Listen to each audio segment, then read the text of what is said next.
கர்த்தருடைய பரிசுத்த நாமத்திற்கு மகிமை உண்டாவதாக.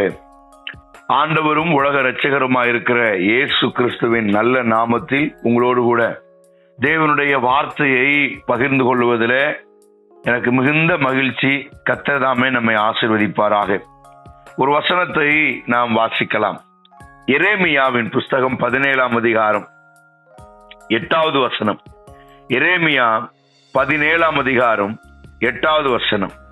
அவன் தண்ணீர் அண்டையிலே நாட்டப்பட்டதும் கால்வாய் ஓரமாக தன் வேர்களை விடுகிறதும் உஷ்ணம் வருகிறதை காணாமல் இலை பச்சையா இருக்கிறதும் மழை தாழ்ச்சியான வருஷத்திலும் வருத்தமின்றி தப்பாமல் கனி கொடுக்கிறதுமான மரத்தை போல் இருப்பான். வேதம் நமக்கு சொல்லுகிறது, அவன் கால்வாய் ஓரமாய், அவன் தண்ணீர் அண்டையிலே நாட்டப்பட்டதும் கால்வாய் ஓரமாய் தன் வேர்களை விடுகிறதும் உஷ்ணம் வருகிறதை காணாமல் இலை பச்சையா இருக்கிறதும் மழை தாழ்ச்சியான, அதாவது தண்ணீர் வந்தாலும் தண்ணீர் இல்லாட்டாலும் அந்த காலத்துல அதன் கனியை கொடுக்கிற ஒரு மரத்தை அங்கே வாசிக்கிறோம். அருமையான தேவனுடைய பிள்ளைகளை, நம்முடைய தனிப்பட்ட வாழ்க்கையில நாம் கால்வாய் ஓரமாய் நம்முடைய வேர் இருக்கிறதா என்பதை நான் பார்க்க வேண்டும். ஒரு நல்ல மனிதனுடைய வாழ்க்கை, அதாவது அவனுடைய வேர் கால்வாய் ஓரத்திலே, அதாவது தண்ணீர் ஓடுகிற இடத்துல நம்முடைய வேர் இருந்தா தான் அது ஆழமாய் போகும். நம்முடைய வேர் அந்த கால்வாயின் தண்ணீரை உறிஞ்சி அந்த மரத்திற்கு பலனை கொடுக்கும். ஒரு மரத்திற்கு பலன் தேவை என்றால் 3 காரியம் தேவை. ஒன்று, மணல், நல்ல மணல் இருக்க வேண்டும், நல்ல மண் இருக்கணும். 2வது, அதற்கு காற்று, சூரிய ஒளி, வெப்பம், இவைகள், பனி, இந்த காரியங்கள் அதற்கு சரியா இருக்கணும். 3வது, அந்த மரத்துக்கு நல்ல தண்ணீர் இருக்க வேண்டும், நல்ல தண்ணீர். ஒரு மனுஷனுடைய ஆவிக்குரிய வாழ்க்கையிலையும் அப்படித்தான் 3 காரியம் அவனுக்கு முக்கியமா இருக்கணும். அப்பதான் அவன் வளருவான். ஒன்று, ஜெபம் இருக்கணும். நல்ல ஜெப ஜீவியம் இல்லைன்னா நம்ம வாழ்க்கை போயிடும். ஜெப ஜீவியம் இல்லைன்னா நம்முடைய ஜீவியத்துல ஆசீர்வாதத்தை நம்ம பார்க்க முடியாது. 2வது, நல்ல வேத வாசிப்பு இருக்கணும். அதான் தண்ணீர், ஜீவ தண்ணீர். என்னிடத்துல வருகிறவன் ஜீவ தண்ணீர் உள்ள நதிகள் அவனிடத்துல பாயும் அப்படின்றார். அப்போ வசனம் அவனுக்குள்ள இருக்கும். அதனாலதான் வார்த்தை ரொம்ப முக்கியமானது. சங்கீதம் 119 சொல்லப்பட்டிருக்கிறது, வாலிபன் தன் வழியை எதனால் சுத்தம் பண்ணுவான்? அவருடைய வார்த்தையின்படி நடக்கிறதமே அவன் தன் வாழ்க்கைய வாலிபன் சுத்தம் பண்ணுவான். கர்த்தருடைய வார்த்தை எப்படிப்பட்டது அப்படின்னு 119 சங்கீதத்தில் சொல்லுவோம். கர்த்தருடைய வார்த்தை வல்லமை உள்ளது, கர்த்தருடைய வார்த்தை கேதுரு மரங்களை முறிக்கும், கர்த்தருடைய வார்த்தை பெண்மான்களை ஈன பண்ணும், கர்த்தருடைய வார்த்தை நுகங்களை முறிக்கும், கர்த்தருடைய வார்த்தை 7 தரம் உருக்கின பொண்ணுக்கு ஒப்பா இருக்கிறது, உருக்கி எடுக்கப்பட்ட சுத்த பொண்ணுக்கு ஒப்பா இருக்கிறது. கர்த்தருடைய வார்த்தை ஹாதேஸ் வனாந்திரத்தை அதிர பண்ணும். அப்ப இதெல்லாம் ஆண்டுடைய வார்த்தைக்கு ஒப்பனையாக சொல்லப்பட்டிருக்கு. அப்ப தண்ணீர் கர்த்தருடைய வார்த்தைக்கு ஒப்பனையாக இருக்கிறது. அவருடைய வார்த்தை தண்ணீர் மாதிரி இருக்குமா. அதனாலதான் பைபிள்ல நிறைய அவருடைய வார்த்தைகளை சொல்லப்பட்டிருக்கு. அப்போ ஒரு மரத்துக்கு தேவை தண்ணீர், அது மாதிரி ஒரு ஜீவியத்துக்கு தேவை, ஒரு மனிதனுடைய வாழ்க்கைக்கு தேவை வசனம். அப்போ ஜெபம், வசனம். 3வது, சாட்சியான வாழ்க்கை வேணும். நல்ல குட் டெஸ்டமனி, ஒரு மனுஷ வாழ்க்கையில நல்ல சாட்சி உள்ள வாழ்க்கை. இதுதான் ஒரு மனிதனுடைய வாழ்க்கைக்கு அத்தியாவசியமானது. அப்ப எப்படி ஒரு மரத்திற்கு காற்றும் தண்ணீரும் அதே போல அந்த மண்ணும் சரியா இருக்கணுமோ, அது மாதிரி நம்முடைய ஜீவியம் இப்படிப்பட்ட காரியங்கள் இருந்தாதான், வசனத்திலையும் ஜெபத்திலையும் சாட்சியுள்ள வாழ்க்கையிலையும் இருந்தாதான் நம்முடைய வாழ்க்கை ஆசீர்வதிக்கப்படும். ஆனா சில நேரங்கள்ல கால்வாய் ஓரமா இருக்கிறதுனால இந்த மரம் ஓரமா இருக்கு, ஒதுக்குப்புறமா இருக்கு, இது என்ன ஓரத்துல இருக்கு அப்படின்னு மரத்தை ஒதுக்கலாம். ஓரமா தானே இருக்கு, இந்த மரத்துக்கு என்ன இது நல்ல இடத்துல இல்லையே, சரியான இடத்துல வைக்கலையே, ஓரத்துல வச்சிருக்கிறாங்க, இதுல ஒரு பலன் இல்லை அப்படின்னு உலகம் நினைக்கும். ஆனா அந்த கால்வாய் ஓரமா இருக்கிற மரம் ஏன் எல்லாரும் அப்படி சொல்றாங்க அப்படின்னா, இது ஒரு நிலத்துல ஓரத்துல வச்சிருக்கிறாங்க. ஓரத்துல இருந்து என்ன பண்ண என்ன பலன்? எல்லா மரத்தை போல அந்த அந்த அந்த அந்த வேர் பெருசா இருக்காது, அல்லது கால்வாய் ஓரத்துல இருக்கிற மரம் எல்லா மரத்தை போல அந்த அந்த 10 ஏக்கர் நிலத்துக்குள்ள இல்லையே, சைட்ல ஓரமா இருக்க, ஒதுக்கப்பட்டிருக்கிறது, தள்ளப்பட்டிருக்கிறது, சாதாரண ஒரு வேலி அமைக்கிறது போலதானே இருக்கு அப்படின்னு உலகம் அந்த மரத்தை நினைக்கலாம். ஆனா அந்த மரமானது ஒதுக்கப்பட்டிருந்தாலும் அதன் வேர் அந்த கால்வாயின் ஓரமாய் ஓடுகிற தண்ணீரை உறிஞ்சுகிற ஒரு மரமா இருக்கிறது. உங்க வாழ்க்கை ஒதுக்கப்பட்டிருக்கிற வாழ்க்கையா இருக்கலாம், கூட பிறந்தவங்க ஒதுக்கி இருக்கலாம், அல்லது உங்க குடும்பத்தார் ஒதுக்கி இருக்கலாம், அல்லது உங்க தகப்பை ஒதுக்கி இருக்கலாம், அல்லது உங்க தாய் ஒதுக்கி இருக்கலாம், ஒருவேளை உங்கள் கணவன் அல்லது உங்கள் மனைவி உங்களை ஒதுக்கி இருக்கலாம்.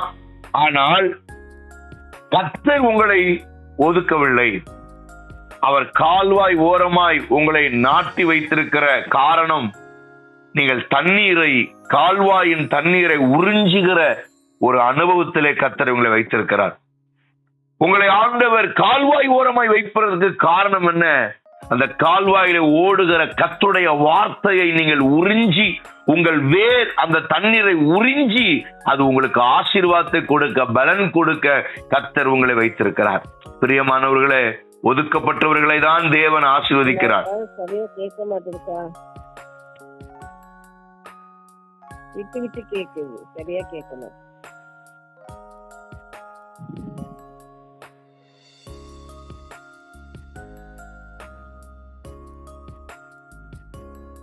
எங்களுக்கு சரியா கேக்குது மிஸ். எங்களுக்கெல்லாம் கிளியரா தான் கேக்குது மிஸ். எங்களுக்கு கிளியரா இருக்குது. கேட்கல ஒரு தடவை அவங்கள கூட கட் பண்ணிட்டு கூட ஜாயின் பண்ண சொல்லுங்க. கட் பண்ணி ஜாயின் பண்ணுங்க.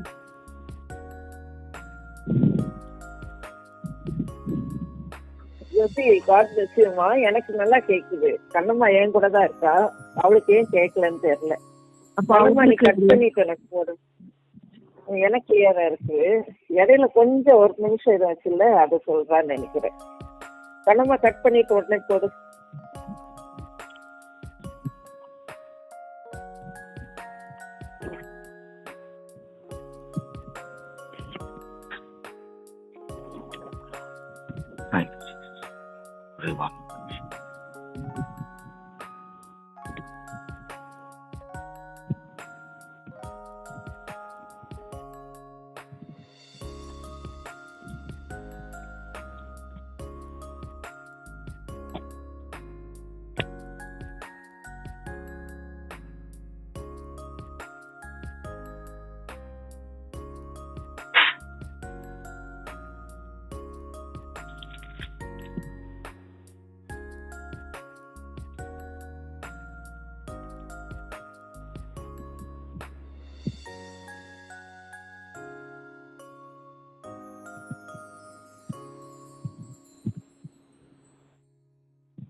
அம்மா வந்துட்டாங்களாம்மா?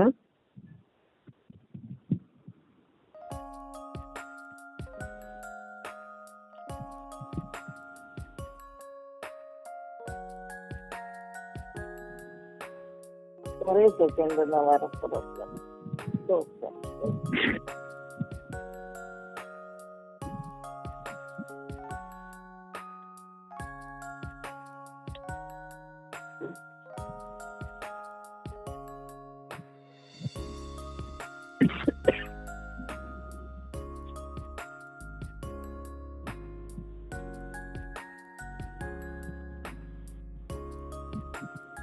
கண்ணம்மா வந்தாச்சுமா?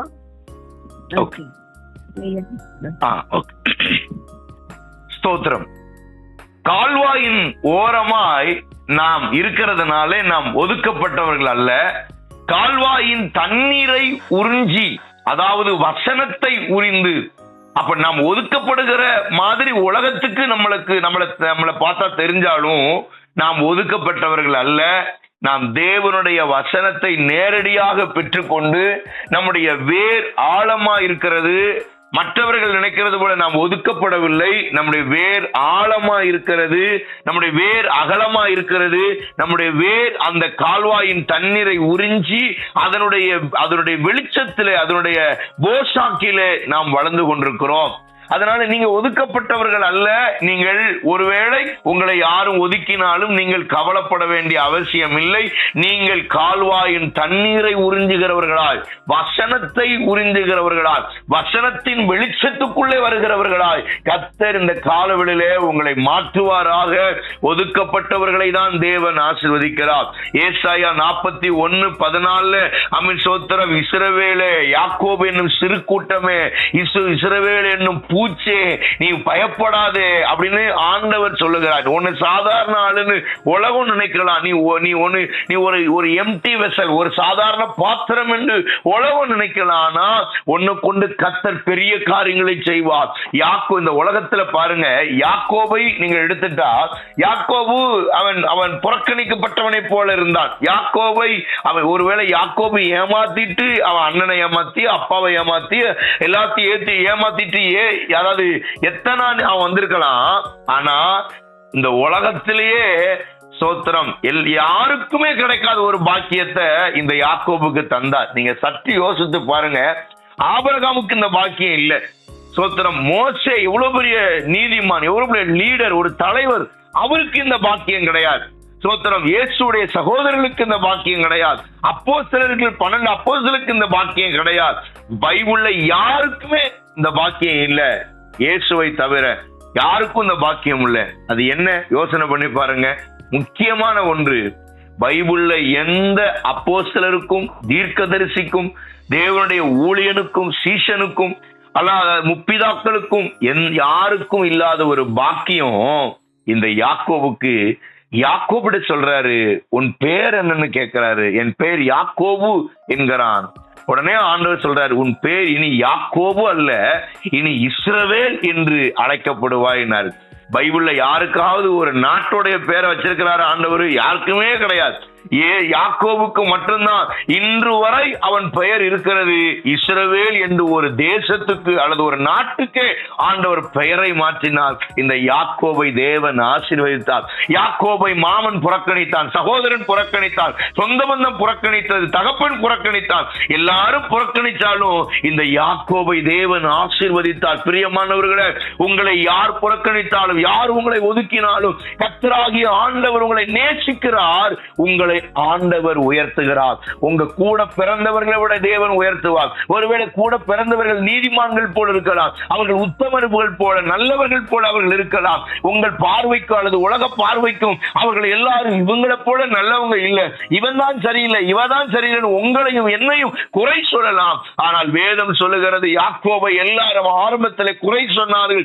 ஆனால் வேதம் சொல்லுகிறது, யாக்கோபு தேவனுடைய அவன் கால்வாயின் ஓரத்திலே நடப்பட்டவனாய் அந்த கால்வாயின் தண்ணீரை உறிஞ்சி, வசனத்தை உறிந்து, கர்த்தருடைய வார்த்தையை உறிந்து இந்த தேசத்துக்கு ஆசீர்வாதமாய், இஸ்ரவேல் என்று அழைக்கப்படுகிற ஒரு தேவ பாத்திரமாய் கர்த்தர் இந்த யாக்கோபை மாற்றினார்.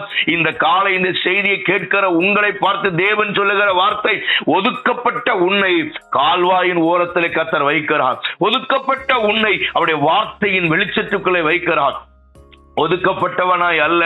உலகம் ஒதுக்கலாம், அவங்க தேவைக்காக உங்களை ஒதுக்கலாம். ஆனா ஆண்டவர் சொல்றாரு, உங்கள் வாழ்க்கை, உங்கள் ஒதுக்கப்பட்ட நிலைமை அவருடைய வாய்க்கால் ஓரமாய், அவருடைய கால்வாயின் ஓரமாய் நடப்பட்டிருக்கிறது. நீங்கள் தினந்தோறும் கனி தருவீர்கள். கோடை காலத்திலையும் கனி தருவீர்கள். சோத்திரம். மாரி காலத்திலையும் வசந்த காலத்திலையும் நீங்கள் கனி கொடுக்கிறவர்களாய், வெயில் காலத்திலையும் கனி கொடுக்கிறவர்களாய் கர்த்தர் உங்களையும் உங்கள் வாழ்க்கையும் தேவன் மாற்றுவாராக. ஒதுக்கப்பட்ட வாழ்க்கையை தேவன் ஆசீர்வதிக்கிறார். இந்த காலவேளையிலே தாவீதை குறித்த ஒரு சில காரியங்களை நாம் பார்த்து நாம் ஜெபம் பண்ணலாம். 17ஆம் அதிகாரம், 1 சாமுவேல் 17ஆம் அதிகாரம் அவங்க அப்பா அவனை ஓரம் கட்டுறான் பாருங்க. எப்படி பாருங்க, 17-18 பாருங்க, 17ஆம் அதிகாரம் 17-18. ஈசாய் தன் குமாரனாகிய தாவீதை நோக்கி, உன் சகோதரருக்கு இந்த ஒரு மரக்கால் வார்கோதும் வறுத்த பயிற்றையும் இந்த 10 அப்பங்களையும் எடுத்துக்கொண்டு நீ என்ன செய்யும், பாளையத்தில் இருக்கிற உன் சகோதரிடத்தில் ஓட்டமாய் போய் இந்த 10 பால்கட்டைகளையும் 1000 பேருக்கு அதிபதிகளிடத்திலே கொடுத்து உன் சகோதரர் சுகமாயிருக்கிறாரா என்று விசாரிச்சுட்டு வா. வந்து சும்மா வராத, எனக்கு ஒரு அடையாளத்தை கொண்டு வான்றார். இவன் அப்போ அவன் குமாரர்கள், அவன் கூட பிறந்தவங்க, அவங்க சகோதரி எல்லாருமே அவங்க எங்க இருக்கிறாங்க, யுத்தத்துல இருக்கிறாங்க. எல்லாருமே போர்க்களத்துல இருக்கிறாங்க. யார் போர்க்களத்துல இருப்பா, மிலிட்டரியில இருக்கிறவங்க போர்க்களத்துல இருப்பாங்க. முக்கியமானவர்கள் போர்க்களத்துல இருக்கிறாங்க, ராஜாவோடு அங்க இருக்கிறாங்க. ஆனா இந்த தாவீது ஒதுக்கப்பட்டவனா இருந்தான். தாவீத வீட்டுல கண்டுகடல, தாவீத ஒரு ஆளாவே மதிக்கல. சோத்திரம். தாவீது எங்க இருந்தா, அவன் ஆடு மேய்ச்சிட்டு இருப்பான். அவனுக்கு வேலை என்ன, காலையில எந்திரிக்கணும், பல்ல வளர்க்கணும், குளிக்கணும், பழைய சோறு, 2 பச்சை மிளகாவை எடுத்து 2 வெங்காயத்தை உரிச்சு தூக்குச்செடியில போட்டுக்கிட்டு எடுத்துட்டு ஆட்டை பத்திக்கிட்டு போயிடணும் காட்டுக்கு. திரும்ப அந்த மதியானம் சாப்பிடணும், சாப்பிட்டுட்டு சாயங்காலம் 6 மணிக்கு அந்த ஆட்டை மறுபடியும் திரும்ப வீட்டுக்கு ஓட்டி கொண்டு வரணும். இருட்டிரும், அவன் சாப்பிடணும், வீட்டுக்கு வந்து குளிக்கணும், சாப்பிடணும், தூங்கணும். ஏன்னா இன்றைக்கு இருக்கிற டெக்னாலஜி அன்னைக்கு இல்ல, இன்னைக்கு இருக்கிற கரண்ட் அன்னைக்கு இல்ல, இன்னைக்கு இருக்கிற டிவி அன்னைக்கு இல்ல, இன்னைக்கு இருக்கிற செல்போன் வசதி அன்னைக்கு இல்ல. அன்னைக்கு விளக்கு, அரிக்கை லைட்டு மாதிரி ஒரு மெழுகுத்திரி மாதிரி ஒரு விளக்க வச்சு அல்லது நெருப்பு மூட்டி அந்த வெளிச்சத்துலதான் சாப்பிட்டிருப்பாங்க, அந்த வெளிச்சத்துல தான் வாழ்ந்திருப்பாங்க. அன்றைக்கு பள்ளிக்கூடம் அதிகமா கிடையாது, கல்வி போதிக்கிற இடங்கள் இல்ல, காலேஜ் இல்ல. அதனால அவன் ஆடு மேய்ப்பான், வீட்டுக்கு வருவான், தூங்குவான், காலைல எந்திரிப்பான், ஆடு மேய்க்க போவான், திரும்ப வீட்டுக்கு வருவான், தூங்குவான். இதுதான் அவன் வாழ்க்கை. ஆனா அவருடைய சகோதரர்கள் எல்லாரும் நல்லா இருந்தாங்க. சகோதரர்கள் எல்லாரும் மீட்டில் இருந்தாங்களாம். சகோதரர் எல்லாருக்கும் நல்ல கவனிப்பு இருந்தது. சகோதரர் எல்லாருக்கும் தேவைகள் சந்திக்கப்பட்டது. அவர்கள் எல்லாரும் கவர்மெண்ட்ல வேலை பார்த்தாங்க. இவன் மட்டும்தான் சோத்திரம் ஆடுகளை மேய்ச்சிட்டு இருந்தான். எல்லாரும் நல்லா இருந்தாங்க. ஆனா இவன் வெறும் ஆடு மேய்ச்சிட்டு இருந்தான். ஆனா எல்லாருக்கும் தெரிஞ்சதெல்லாம் இவன் ஆடு மேய்ச்சதான் தெரியும். ஆனா வேதம் சொல்லுகிறது, பிரியமானவர்களே, இந்த தாவீது அவன் சொல்லுகிறான், நான் கர்த்தரின் மேய்ப்பராய் இருக்கிறார், நான் தாழ்ச்சி அடையேன், அவர் என்னை புல்லுள்ள இடங்களில் மேய்த்து அமர்ந்த தண்ணீரண்டையில என்னை கொண்டு போய் விடுகிறார். அவன் சொல்றான், நான் ஆடு மேய்ச்சாலும் என்னை எல்லாரும் ஒதுக்கினாலும் ஆனா என் வேர் கால்வாயின் ஓரமா இருக்கிறது. எல்லாரும் மில்கில் இருந்தாலும் நான் கர்த்தருடைய வசனத்தை உறிஞ்சுகிறவனாய், நாம் எல்லாரும் என்னை அனாதையை போல தெருவில் விட்டிருந்தாலும், நான் போய் ஒரு காட்டுல ஆடு மேய்ச்சாலும், அவர்கள் மில்கில் இருந்தாலும் நான் கர்த்தருடைய வேதத்துல இரவும் பகலும் அவருடைய வேதத்துல தியானமா இருக்கிறதுனால என் வேர் கால்வாயின் ஓரமா இருக்கிறது, என் வேர் நல்ல இடத்துல நடப்பட்டதா இருக்கிறது, கர்த்தருடைய வசனத்தை உரிகிற இடத்துல இருக்கிற என் ஜீவனுடைய நாள நன்மையும் கிருபையும் என்னை தொடரும் என்கிற அந்த வேர் என் ஆழமா இருக்கிறது. என் வேர் கர்த்தருடைய வசனத்தை உரிகிறது. நான் தனிமையில இருந்தாலும் கர்த்தரை நோக்கி பார்க்கிறேன். என்னை யாரும் எனக்கு இல்லாட்டாலும் நான் அவரை தேடுறேன். என்னை எல்லாரும் ஒதுக்கினாலும் நான் காற்று, நான் தனிமையா இருந்தாலும், நான் ஆடுகளோடு பேசினாலும் என்னோட பேசுறதுக்கு யாருமே இல்லை.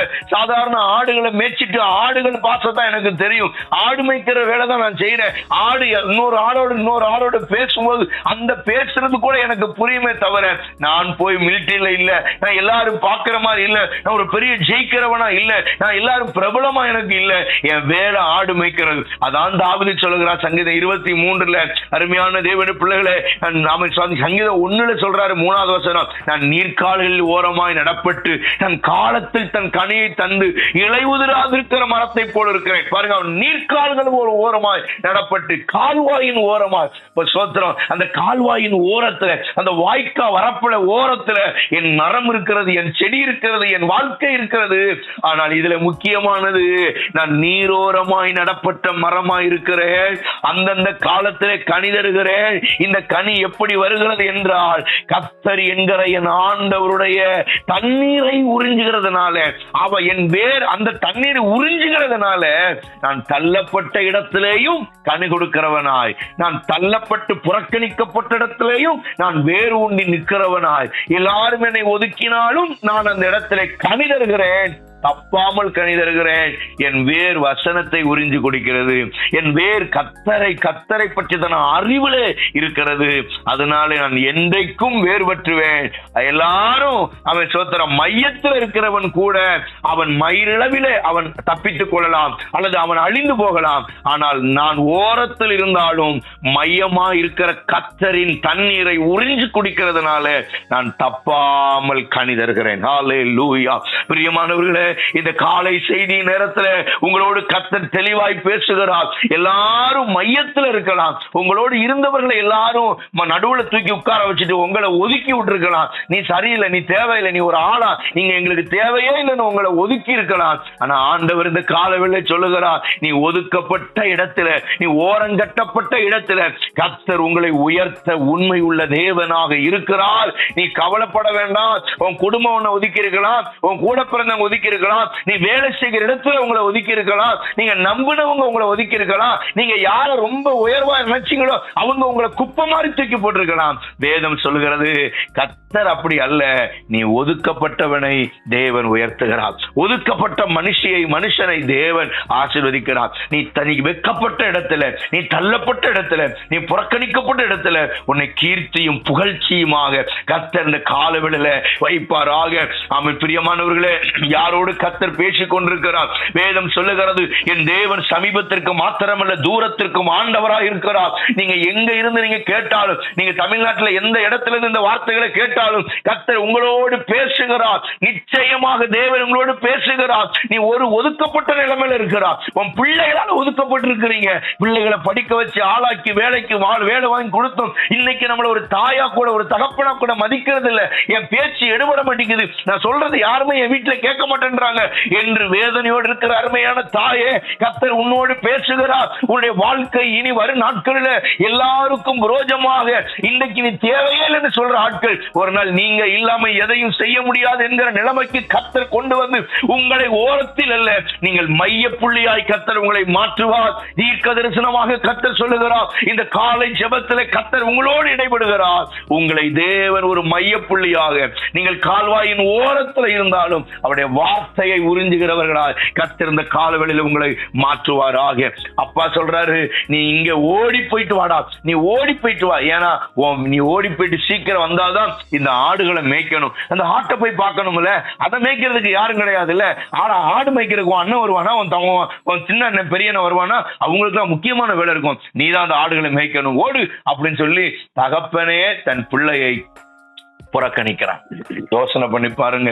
தகப்பன் தன் பிள்ளையை புறக்கணிக்கிறான், ஒதுக்கி விடுறான். நேரக்கு அங்க போறான், எங்க மிலிட்டரியில அங்க இருக்கிற இடத்துக்கு போறான். 17:28 நீங்க வாசிக்கும் போது பாருங்க, அந்த மனுஷரோடு அவன் பேசிக் கொண்டிருக்கிறதை அவன் மூத்த சகோதரன் எலியாப் கேட்ட போது அவன் தாவீதின் மேல் கோபம் கொண்டு, நீ இங்க வந்தது என்ன? வனாந்திரத்தில் உள்ள கொஞ்சம் ஆடுகளை நீ யார் வசத்தில் விட்டு வந்தா? இவனும் அதான் சொல்றான். அவங்க அப்பா சொல்றாரு, நீ சீக்கிரம் போயிட்டு வா, ஆடு மேய்க்கணும், உனக்கு அதான் வேலை, உனக்கு மிலிட்டரியில வேலை கிடையாது. ரெண்டாவது அண்ணன் சொல்றான், அப்பாவும் அதான் சொல்றான், அண்ணனும் சொல்றான், நீ வனாந்திரத்தில் இருந்த கொஞ்சம் ஆடை யார் வசத்துல விட்டுட்டு வந்தப்பா? உன் வேலை அதுதானே. உங்க என்ன வேலை? இரும்படிக்கிற இடத்துல ஈக்கு என்ன வேலை? இது உன் வேலை கிடையாது. இங்க நீ வரக்கூடாது, நீ சின்ன பையன், உனக்கு என்ன வேலை? உனக்கு ஆடு மேய்க்கிற வேலை தான் கொடுத்திருக்கிறோம். நீ ஒதுக்கப்பட்டவன் தான், இங்க வராத. நீ ஒதுக்கப்பட்டவன் தான், இங்க வராத. இயேசு கிறிஸ்துடைய பாதத்துல ஒரு விபச்சாரி இயேசுடைய பாதத்துல வந்து விழுந்தாலும் சீசர்கள் எல்லாரும் சொன்னாங்களா, இவ ஒரு வேசியாச்சே, இவ ஒரு ஒதுக்கப்பட்டவளாச்சே, இவ வந்து இயேசுடைய பாதத்துல விழுந்து கிடக்கிறா, அவளுடைய கண்ணீரை வந்து பாதத்துல விடுறாளே, ஐயோ துடைக்கிறாளே, அதாவது கண்ணீர் பாதத்தை கழுவுறாளே, இது அபத்தம், இது அபச்சாரம், ஐயோ இது செய்யக்கூடாது, ஐயோ ஐயோ. சீசர்கள் கூட அவர்களை அப்படி தூஷிக்கிற மாதிரி அவங்க பண்றாங்க. ஆனா இயேசு கிறிஸ்து என்ன சொன்னாரு? இவர் ஆபிரகாமின் குமாரத்தி என்று சொன்னாலே, ஆபிரகாமின் குமாரத்தி என்று சொன்னாரே. ஆண்டவர் ஒதுக்கப்பட்டவர்களை தான் ஆசீர்வதிக்கிறார். பிரியமானவர்களே, எந்த மனுஷனை எல்லாரும் ஒதுக்குறார்களோ அவர்களை தேவன் ஆசீர்வதிக்கிறார். அண்ணன் சொல்றான், நீ ஆடு மேய்க்கிறவனுக்கு இங்க என்னடா வேலை, ஓடுறா உன் இடத்துக்கு அப்படின்னு அவனை துரத்துறான். பிரியமானவர்களே, நாம் துரத்தப்படுகிற இடத்துல, நாம் ஒதுக்கப்படுகிற இடத்துல, நாம் புறக்கணிக்கப்படுகிற இடத்துல கர்த்தர் நம்மை ஆசீர்வதிப்பார். ஓரங்கட்டப்பட்டவன் தாவீது, ஆனால் அவன் ஓரங்கட்டப்பட்டவன் அல்ல, அவன் கால்வாயின் ஓரமாய் நடப்பட்டவன். அவன் கால்வாயின் ஓரமாய் அவனுடைய வேர் இருக்கிறது.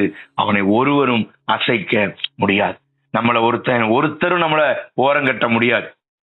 நம்மளை ஒதுக்கிட்டாங்க நீங்க நினைக்காதீங்க, நம்மளை ஓரங்கட்டிட்டான்னு நினைக்காதீங்க. ஆண்டவர் நம்மை நேசிக்கிறார். அருமையான தேவனுடைய பிள்ளைகளே, தாவீதை ஓரம் கட்டினார்கள், ஆனால் எல்லாரும் அவனிடம் வருமாறி கர்த்தர் செஞ்சார். எல்லாரும் ஒதுக்கிட்டாங்க தாவீதை, ஆனா எல்லாரும் தாவீதுக்கு தான் வர்ற மாதிரி தேவன் வச்சார். யோசேப்பு எடுத்துக்கிடுங்க, 37ஆம் அதிகாரத்துல அவன் எல்லாரும் அவனை ஓரம் கட்டினான். அவன் யோசேப்பு வரும்போதே சொப்பனக்காரன் வாரான், இவன் அவன் மேல கசப்பு வந்துச்சான், அவன் மேல எல்லாரும் வெறுப்பு உண்டாக்குனாங்க, அவனை எல்லாரும் வெறுத்துட்டாங்களாம். யோசேப்பு ஒரு ஆளாவே மதிக்கல. வாராண்டா இவன் அப்பாட்ட, இவன் ரொம்ப நைஸ் வச்சு அப்பாவை ஐஸ் வச்சு நம்மள எல்லாரையும் அப்பாட்ட இருந்து பிரிக்கிறான்டான்னு சொல்லி யோசேப்ப எல்லாரும் பகைச்சான். அவனை வித்து போட்டாங்க. அவனை என்ன செஞ்சாங்கன்னா அவனை கொண்டு போய் ஒரு இஸ்மவேலருக்கு வித்து போட்டாங்க. இஸ்மவேலர் ஒரு போத்திபாருக்கு, பார்வோனுக்கு வித்து போட்டான். எல்லாம் இப்படிதான் அவன் வாழ்க்கையில ஒதுக்கப்பட்ட நிலைமை. ஆனா கர்த்தர் என்ன தெரியுமா செய்தாரு? சோத்திரம். ஆதியாகமம் 45 நீங்க வாஸ்து பாத்தீங்கன்னா அவன் சோத்திர கர்த்தர் அதை எல்லாமே அவர் தலையிலே என்ன செஞ்சிட்டாரு? தலையிலாக மாத்திட்டார்.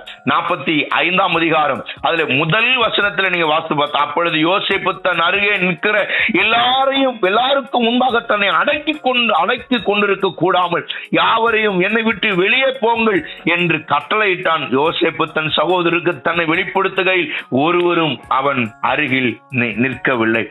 கடைசியில என்னாச்சு? எல்லாரும் ஒதுக்குனாங்க பாத்தீங்களா? ஒதுக்கின எல்லாரையும் கூட்டிட்டு வந்து அவன் முன்னால உட்கார வச்சு இவன் யார் என்பதை அவர்கள் அறிந்து கொள்ளும்படி கர்த்தர் செய்தார். எல்லாரும் நம்மளை ஒதுக்கலாம், எல்லாரும் நம்மளை புறக்கணிக்கலாம். ஒருவேளை நம்முடைய குறைகளை வச்சு, ஒருவேளை நம்முடைய தாழ்ந்திருக்கிற நிலைமையை வச்சு, ஒருவேளை நம்முடைய கையில பணம் இல்லாம இருக்கிறதுனால நம்மளை ஒதுக்கலாம், ஒருவேளை நல்ல நிலைமையில நல்ல ஒரு ஸ்டேட்டஸ்ல இல்லாததுனால நம்மளை ஒதுக்கலாம். ஆனா கர்த்தர் ஒரு நாளும் கைவிட மாட்டார். அவர் ஒரு நேரம் வச்சிருப்பாரு. அந்த நேரத்துல உங்க முன்னாடி உங்களை ஒதுக்குனவங்க எல்லாரையும் வர வச்சு கர்த்தர் ஆஸ்வதிப்பார். நான் சொல்றேன், உங்களை தேவன் உயர்த்த நினைச்சிட்டாருன்னா உங்களை உயர்வுக்கு நேர கொண்டு போவார். இல்ல அப்படின்னா உங்களை ஒதுக்குனவங்களை உங்களுக்கு நேர கொண்டு வருவார். இந்த ரெண்டு காரியம் கண்டிப்பா ஸ்தோத்திரம். அப்ப தேவன் ஒரு மனுஷனை உயர்த்தணும் அப்படின்னா ஒண்ணு நம்மள உயர்வுக்கு நேர கொண்டு போவார், இல்லைன்னா உயர்வை நமக்கு நேர கொண்டு வருவார். நம்மளை தேடி வரும் உயர்வு, இல்லைன்னா நாம் உயர்வுக்கு அருகே கர்த்தர் நம்மளை கொண்டு போவார். அதனால யோசேப்பு அப்படிதான் கர்த்தர் செஞ்சார். யோசேப்பு சொல்லும் போது அவன் சொல்றான், நீங்கள் எல்லாரும் எனக்கு தீமை செய்தீர்கள். ஆதியாகமத்தின் புஸ்தகம் 50ஆம் அதிகாரம் 20வது வசனம் பாருங்க. நீங்கள் எனக்கு தீமை செய்தீர்கள், தீமை செய்ய நினைத்தீர்கள், ஆனால் தேவனோ அப்பொழுது இப்பொழுது நடந்து வருகிறது படியே வெகு ஜனங்கள் உயிரோடு காக்கும்படிக்கு அதை நன்மையாக முடிய பண்ணினார். நீங்க எல்லாரும் எனக்கு தீமை தான் செய்ய நினைச்சீங்கப்பா, ஆனா கர்த்தரோ தீமையை நன்மையாய் மாற்றினார்னு அவன் தெளிவா சொல்றான். அப்போ உங்க ஜீவியத்துல என்ன நடக்குது?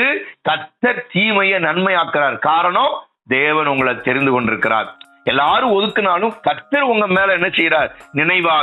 உங்க மேல நினைவாக இருக்கிறார். அதனாலதான் யோசேப்பு குறித்து யாக்கோபு அவன் ஆசீர்வதிக்கும் போது, அதாவது வேதம் நமக்கு என்ன சொல்லுதுன்னா தெளிவா அவன் சோத்திரம் 49 ஆதியாகமம் 49ஆம் அதிகாரம் 22வது வசனத்துல சொல்லும் போது யோசேப்பு கனிதரும் செடி. ஏன்னா எல்லாரும் அவனை ஒதுக்குனீங்க, அவன் கால்வாய் ஓரத்துல இருந்தான்.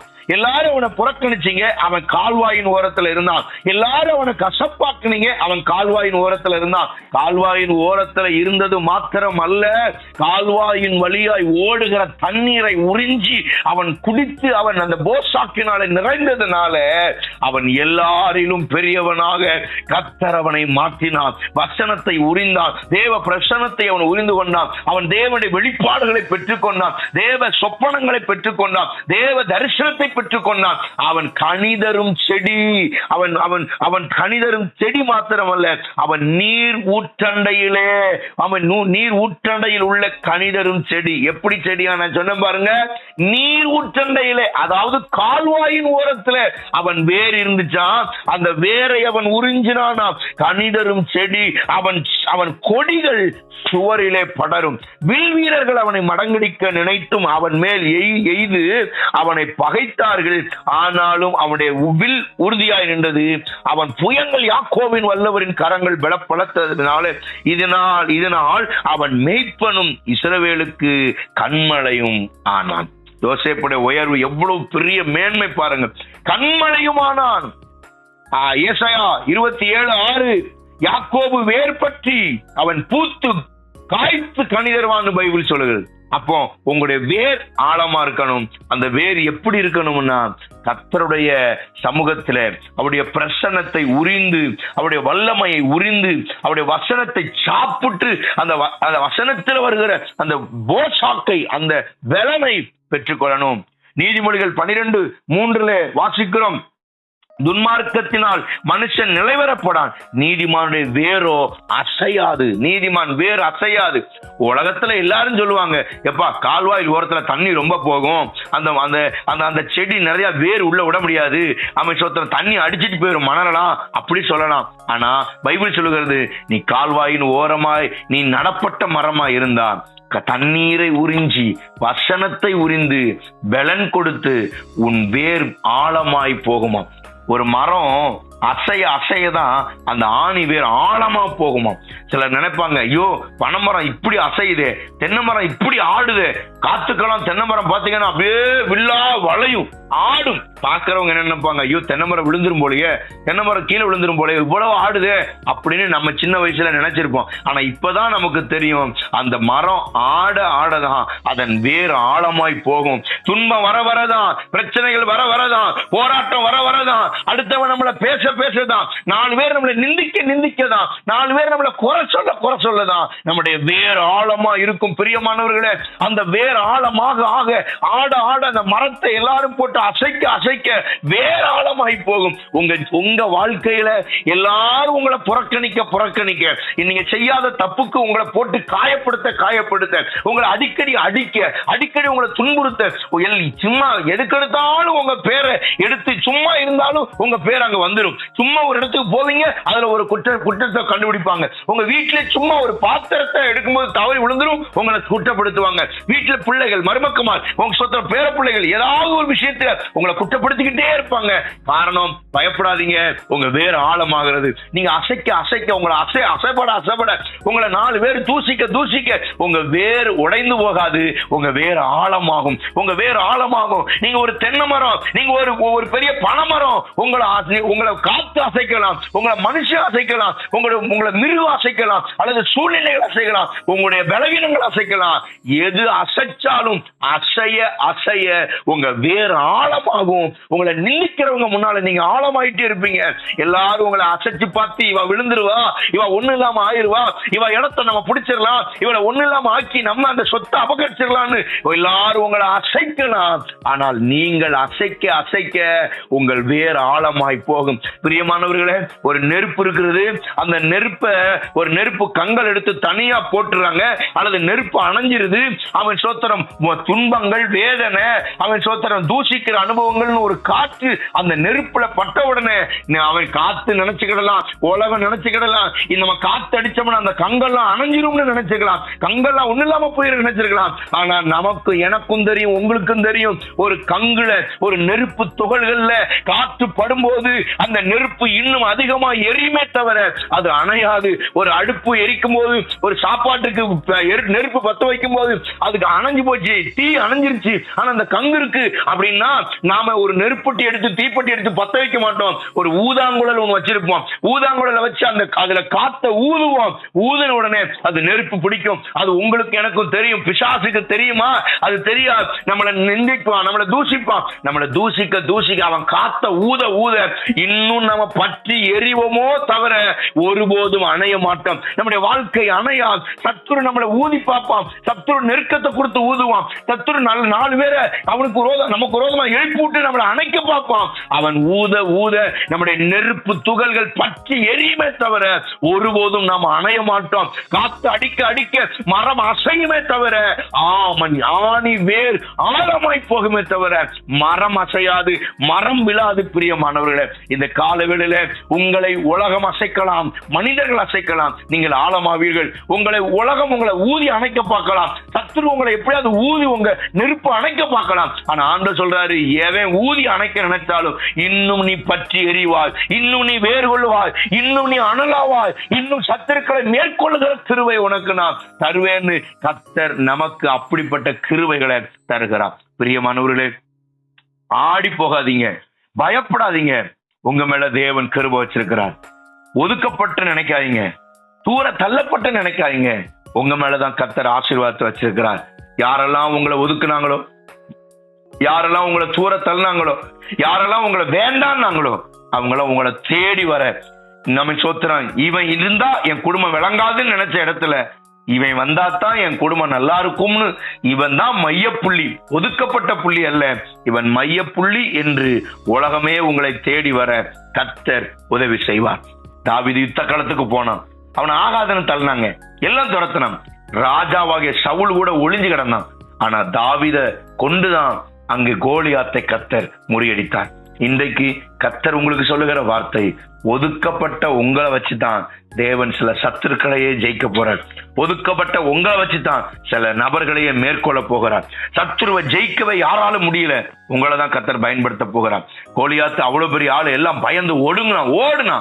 ஆனா அந்த கோலியாத்தை கொல்லுவதற்கு கர்த்தர் இந்த தாவீதை பயன்படுத்தினார். உங்களுக்கு தெரிஞ்சதெல்லாம் கண்ணீர் மட்டும்தான், உங்களுக்கு தெரிஞ்சதுதான் அழுக மட்டும்தான். எனக்கு இன்னும் பண்ண தெரியல, நான் அழுதுட்டே தான் என் வாழ்க்கை போகுது. இல்ல, நான் சொல்லுவேன் அடிக்கடி, நீங்க தேவையில்லாத மனுஷர்கள் முன்னால அழாதீங்க. தேவையில்லாத உங்க கணவன் முன்னால, உங்க மனைவி முன்னால, உங்க பிள்ளைகள் முன்னால நீங்க அழவே அவசியம் இல்ல. சோத்திரம், ஆண்டவர் முன்னால நீங்க அழுங்க. சோத்திரம், ஹல்லேலூயா. ஆண்டவர் முன்னால அழுங்க, ஆண்டவர் முன்னால நீங்க அழுங்க. மனுஷன் முன்னாடி அழாதீங்க. மனுஷன் முன்னாடி அழுது நீங்க என்ன செய்ய போறீங்க? ஒரு பிரயோஜனமும் கிடையாது. அந்த கண்ணீர் விருதா போயிரும், கண்ணீர் வேஸ்டா போயிரும். நான் அடிக்கடி சொல்லுவேன், உங்க கண்ணீருக்கு எங்க மதிப்பு இல்லையோ அங்க உங்க கண்ணீரை சிந்தாதீங்க. கண்ணீரை யாரோ உங்களை அலட்சியம் பண்றாங்களா, அந்த இடத்துல உங்க கண்ணீர் வேஸ்ட் ஆக்காதீங்க. ஏன்னா உங்க கண்ணீர் பெரியது, உங்க கண்ணீர் மதிப்புள்ளது. அதனாலதான் பைபிள் சொல்லுகிறது, உங்க கண்ணீரை எல்லாம் நான் துருத்தியில சேர்த்து வைத்திருக்கிறேன். சேர்த்து வைக்காதாலும் உங்க கண்ணீரை அலட்சியம் பண்ற ஆள்கிட்ட ஏன் நீங்க கண்ணீரை வேஸ்ட் பண்றீங்க? கண்ணீருக்கு மதிப்பு உண்டு. அண்ணாள் ஜெபம் பண்ணா, கண்ணீர் வெடிச்சா, அண்ணாளுடைய ஜெபத்தை கர்த்தர் கேட்டார். அதுக்கப்புறம் அவ துக்கமுகமாவே இல்லையா. ஆகார் வனாந்தரத்துல அழுதா, பிள்ளை அழுதுச்சு. பைபிள் சொல்லுகிறது, பிள்ளையுடைய சத்தத்தை இல்ல, பிள்ளையுடைய கண்ணீரை கர்த்தர் கண்டார். அந்த தாயுடைய சத்தத்தை, பிள்ளையுடைய கண்ணீரை ஆண்டவர் கண்டார். உங்க கண்ணீருக்கு மதிப்பு உண்டு. பிரியமானவர்களே, எங்கே ஒன்றும் உங்களுக்கு புரியல, எல்லாமே இப்படி இருக்குன்னு நினைக்கிறீங்களா, அங்கதான் கர்த்தர் உங்களை உயர்த்துவார். அதுல எந்த ஒரு சந்தேகமும் இல்லை. தேவனை இன்னும் நம்புங்க, தேவனை இன்னும் விசுவாசிங்க. உங்க வாழ்க்கையை நீங்க எப்படி சிதைச்சிருந்தாலும், உங்க வாழ்க்கையை எவ்வளவு மோசமா நீங்க உங்க வாழ்க்கைய ஒன்னில்லாம ஆக்கி 4 பேர் காரி துப்புற மாதிரி உங்க வாழ்க்கை இருந்தாலும், உங்க லைஃப் ஆண்டவர் கையில கொடுங்க. கர்த்தாவே, என் வாழ்க்கை சீரழிஞ்சு போயிருக்கு, என் வாழ்க்கை பாவத்துல உழண்டு போயிருச்சு, மனுஷர் மதிக்க கூட முடியல. ஆனாலும் ஆண்டவர் நீர் வாங்கிக்கோங்க. ஆண்டவர் சொல்றாரு, உன் வாழ்க்கையை ஏண்டத்தான்றாரு. அவர் கரத்துல உங்க வாழ்க்கையை கொடுங்க. உங்களால பார்க்கவே முடியாத அளவுக்கு உங்க வாழ்க்கை சீர்கெட்டு போயிருந்தாலும் அதை சீராக்கி, அதை ஆசீர்வாதமாக்கி, அதை வாய்க்கால்கள் ஓரமாய் வச்சு அந்த கனி கொடுக்கிற மரமாக வேறாக மாற்ற என் தேவனால் முடியும். யாரிடத்திலையும் உங்க குறைகளை, யாரிடத்திலையும் உங்க பிரச்சனையில போய் சொல்லாதீங்க, கர்த்தரிடத்துல சொல்லுங்க. ஒரு மகன் லூக்கா 15ஆம் அதிகாரத்துல தன் புள்ள, அவன் இளைய குமாரன் எல்லாத்தையும் எடுத்துட்டு ஓடுனான். அவன் சோத்திரம் ஓடிட்டு அவ்வளவுதான், எல்லா வாழ்க்கையும் முடிஞ்சிருச்சு. பணத்தெல்லாம் கொண்டு போய் வேசிகள் இடத்துல செலவழிச்சான். அநியாயமா எல்லாத்தையும் கொடுத்து வச்சு அநியாயமா செலவழிச்சிட்டான். எல்லாம் போச்சு.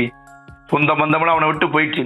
கூட்டு போன நண்பர்களை விட்டுட்டு போயிட்டான். பணம் காலியான உடனே பண்ணி திங்கிற தவிட தின்னுட்டு இருந்தானா. அதையும் திங்க விடாம எஜமானன் அடிச்சு துரத்திட்டானு. அப்பதான் அவனுக்கு புரிஞ்சிச்சு, என் அப்பா வீட்டுல சோத்திரம் 3 நேரமும் வேலைக்காரங்க கூட நல்லா சாப்பிடுறான், எனக்கு நல்ல சாப்பாடு இல்ல, பண்ணி திங்கிற தவிட திங்கிற. அன்னைக்கு தான் புத்தி வந்துச்சு. அவருடைய அன்பை பார்த்தான், ஆண்டோடைய அன்பை ருசி பார்த்தான். இன்னைக்கு ஒருவேளை ஆண்டோடைய அன்பை நீங்க ருசி பாருங்க. உடனே அவன் எழுந்தான். அப்பா இருக்கிற இடத்துக்கு ஏரியாவுக்கு வந்த போது அப்பா மேல மாடியில இருந்து பார்த்து ஓடி போய் தன் தகப்பன் அவனை கட்டி பிடிச்சான். நீங்க பைபிள்ல பாருங்க, அப்பா மகன். நான் ஒரு வாரத்துக்கு முன்னாடி தான் அந்த சத்தியமே எனக்கு தெரிஞ்சிச்சு. அப்பா மகன் 2 பேரும். மகன் பேசுறான், அப்பா ஒரு வார்த்தை கூட பேசல மகன்கிட்ட. நீங்க படிச்சு பாருங்க, மகன்கிட்ட ஒரு வார்த்தை கூட பேசல. ஒரே ஒரு சிங்கிள் வேர்டு கூட மகன்கிட்ட அப்பா பேசவே இல்லை. அப்பா பேசுற வார்த்தையெல்லாம் வேலைக்காட்டு தான் பேசுறாரு. யாரங்க? என் பிள்ளைக்கு உயர்ந்த வஸ்திரத்தை கொடுங்க. அப்பா நான் உங்களுக்கு விரோதமா பாவம் செஞ்சுட்டேன், யாரங்க என் பிள்ளைக்கு உயர்ந்த வஸ்திரத்தை கொடுங்க, நல்ல மோதிரத்தை எடுத்துட்டு வாங்க, எப்பா என்னை மன்னிச்சுக்கோங்கன்னு அவன் கேட்க வரான். ஆனா இவன் சொல்றான், யாருங்க என் பிள்ளைக்கு காளைகளை பலி செலுத்தி அவன் அடிச்சு கொண்டு வந்து இவனுக்கு உயர்ந்த ஆகாரத்தை கொடுங்கன்றான், பாதத்தை கொடுங்க. இவன் பேசும்போது அப்பா பதிலே சொல்லல. ஏன்னா மகனே, நீ என்னைய விட்டு போயிருக்கலாம், ஆனா 24 மணி நேரம் நீ எப்ப வருவேன்னு நான் ஏங்கிக்கிட்டே இருந்தேன். ஏன்னா உன் வேறு ஆழமா இருக்கணும், உன் வேறு என் கால்வாயின் ஓரத்துல இருக்கணும். நீ எப்படியோ நீ என்ன மறந்துருக்கலாம், ஆனா ஒன்னு நான் ஒரு நாளும் மறக்கல. உன் மேல இருக்கிற ஏக்கம் எனக்கு இருக்கு. நீ மன்னிப்பு கேட்காத, நீ என்கிட்ட நீ பாவி மாதிரி, நீ என்கிட்ட ஒரு அடிமை மாதிரி நினைக்காத. நீ எத்தனை வருஷம் கழிச்சு எவ்வளவு சொத்துக்களை அழிச்சிட்டு வந்திருந்தாலும் நீ எனக்கு பிள்ளை, நான் உன்னை நேசிக்கிறேன், உனக்கு உரிமை இருக்கிறது. உலகம் உனக்கு உரிமை இல்லைன்னு சொல்லலாம், ஆனா உனக்கு 100க்கு 100 உரிமை இருக்கிறது. அதனாலதான் இன்னைக்கு சொல்றேன், உங்க வாழ்க்கை எவ்வளவு சீரழிஞ்சு ஆண்டவருக்கு விரோதமான பாவம் செஞ்சு ஒருவேளை கெட்ட வார்த்தையோ பீடி சிகரெட்டோ மற்றபடி சினிமா காரியங்களோ ஆண்டவருக்கு பிரியமில்லாத காரியங்களோ உங்க வாழ்க்கை சிதைச்சு போயிருந்தாலும், மனுஷை நீ பார்க்கவே முடியாத அளவுக்கு உங்க வாழ்க்கை இருந்தாலும் ஆண்டவர் சொல்றாரு, அதெல்லாம் விட்டுருப்பா, என் கையில உன் வாழ்க்கையை கொடு, அதை அழகாக்கி ஆசீர்வாதமாக்கி தருகிறேன். வேர் ஆழமா இருக்கட்டும், ஒதுக்கப்பட்டாலும் பரவாயில்ல, புறக்கணிக்கப்பட்டாலும் பரவாயில்ல, உங்க வேர் மாத்திரம் கால்வாயின் ஓரமாய் இருக்கட்டும். இந்த காலவேளை உங்களுக்காக நான் ஜெபிக்கிறேன் பிரியமானவர்களே. ஆமென், சோத்திரம். உங்கள் கால்வாயின் ஓரமாய் உங்கள் வேர் இருப்பதாக.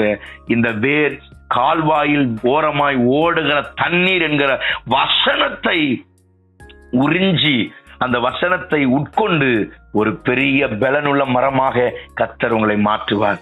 வாய்க்கால் என்பது சோத்திரம் சபைக்குள்ளே இருக்கிற வசனத்துல, சபையின் ஓரத்துல உள்ளே நீங்கள் நாட்டப்பட்டிருந்தால், சபையில் இருக்கிற தண்ணீரை உறிஞ்சும் பொழுது அதுல இருக்கிற வசனம் உங்களுக்குள்ள கிரியை செய்து அன்றைக்கு தேவையான கனிகளை கொடுக்க கர்த்தர் உங்களை உயர்த்துவார். உங்களுக்காய் ஜெபிக்கிறேன். ஸ்தோத்திரம். கண்ணை மூடுவோம். ஒருவேளை இன்றைக்கு உங்களோடு கர்த்தர் பேசியிருப்பாரானா, உங்க உள்ளத்துல உங்க இருதயத்துல கைய வச்சு, உங்க நெஞ்சில கை வச்சு, கர்த்தாவே என்ன உங்களுடைய கரத்துல ஒப்பு கொடுக்கிறேன். என் வாழ்க்கை இப்படிலாம் இருக்கு, மனுஷன் என் பிள்ளைகள் கூட என்னை மதிக்கிறது இல்லை, என் சொந்த பந்தம் மதிக்கிறது இல்லை, என்னை ஒதுக்கி வச்சிருக்கிறாங்க, என் மாமனார் மாமியார் எல்லாம் என்னை கண்டுக்கிறதே இல்லை. சோத்திரம், நான் ஒதுக்கப்பட்ட நிலைமையில இருக்கிறேன். கர்த்தரே எனக்கு உயர்வை தாரும், கர்த்தரே என்னை ஆசீர்வதியும், என் வாழ்க்கை மாற்றப்படட்டும். ஆண்டவரே, என் பெத்த பிள்ளைகள் கூட என்ன ஒரு ஆளா மதிக்கிறது இல்லை அப்படின்னு ஒரு சிலர் யோசிச்சுட்டு இருக்கிறீங்க. பிரியமானவர்களே, கர்த்தர் உங்களோடு பேசுகிறார். உங்க பிள்ளை நேத்து கூட சண்டை போட்டு உங்களை திட்டி இருக்கலாம், ஏன் நீ எல்லாம் உயிரோடு இருக்குன்னு கேட்டிருக்கலாம். நான் போய் இந்த வீட்டுல எனக்கு பிடிக்கவே இல்லை, வீடே பிடிக்கல, எனக்கு என்னை விட மாட்டேன்றீங்க, என்னை சந்தோஷமாவே இல்லை, உங்களை நிந்திச்சிருக்கலாம். கர்த்தர் இந்த காலை விட உங்களை பார்த்தா தீர்க்க தரிசனமா சொல்றார், உன் நிலைமைகளை கர்த்தர் இந்த காலவேளையில மாற்ற போகிறார். உங்க வாழ்க்கையின் தரத்தை கர்த்தர் மாற்ற போகிறார். உங்களுடைய சூழ்நிலைகள் இன்றைக்கு மாறப்போகிறது. கர்த்தர் உங்களோடு பேசிக் கொண்டிருக்கிறார். நீ ஒதுக்கப்பட்டவனா இருந்தாலும் கர்த்தர் சொல்றாரு, உன்னை உயர்த்த வல்லமை உள்ள தேவனாக நான் இருக்கிறேன், உன்னை நான் உயர்த்த போகிறேன், உன்னை நான் கனம் பண்ண போகிறேன், நீ ஆசீர்வாதமா இருக்க போகிறாய். கால்வாயின் ஓரத்துல உன் வேர் இருப்பதாக. பரலோக தேவனே, கையை ஆண்டவரே உயர்த்தி இருக்கிற, ஆண்டவரே வசனத்துக்கு ஒப்பு கொடுத்திருக்கிற உம்முடைய பிள்ளைகளை இயேசுவே உம்முடைய நாமத்தில் நான் ஆசீர்வதிக்கிறேன். ஆண்டவரே, உம்முடைய பிள்ளைகளுக்கு கிருபை தந்து பலப்படுத்தி ஆசீர்வதிப்பீரா. உம்முடைய கரத்தில் ஒப்பு கொடுக்கிறேன். நீர் பெரிய காரியங்களை செய்வீரா. இந்த வசனத்தின் வெளிச்சத்தில் உம்முடைய பிள்ளைகளை கொண்டு வந்ததுக்காய் ஸ்தோத்திரம். தொடர்ந்து இடைபடும் பேசும் இந்த முழுவதும் இந்த வசனம் உம்முடைய பிள்ளைகள் உள்ளத்தில் கிரியை செய்து கொண்டே இருப்பதாக ஆசீர்வதி. இயேசுவின் நாமத்தில் ஜெபிக்கிறோம் நல்ல பிதாவே. ஆமென். ஆமென். God bless you. எல்லாரையும் கர்த்தர் ஆசீர்வதிப்பாராக. ஆமென்.